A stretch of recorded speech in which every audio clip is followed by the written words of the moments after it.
Hey, what's going on? It's Nicholas, and today I'm going to be showing you how to downshift rev match your motorcycle. Now I have my Kawasaki Ninja 400 here that I'm going to be showing you on. For starters, what is a rev match? It's just a simple technique, a movement in order to downshift more effectively and more smooth. Okay, so now we know what it is. Now how do we do it? So what we're going to do is it should be one simultaneous motion. It should be flipping the throttle while also pulling in the clutch and then downshifting. It should be one motion. It should be quick, it should be smooth and effective. And how you're gonna get good at this is just practice. Just go ahead and sit on your bike and just practice the motion, just all at once, just the three movements. Is clutch, flip throttle, and then the downshift with your foot, all at once. So why then are we going to rev match? What's the point of rev matching? Why do we need to do this? It's smoother and it's more effective.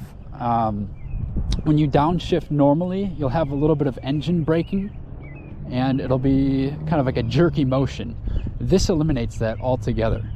It's just one smooth motion. So now we know what a rev match is, how to do it, and the benefits of it.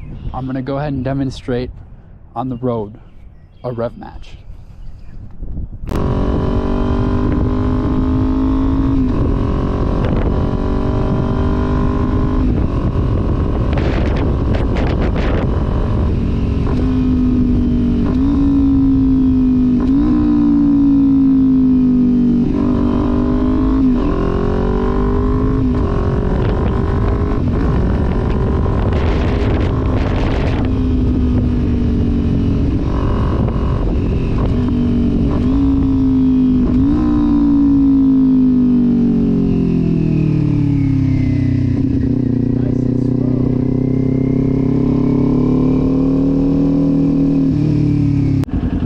This road is perfect for demonstrating rev matching. It's got a lot of speed bumps and it's a long road, so it will be a lot of stopping and starting and all that good stuff, so let's do it.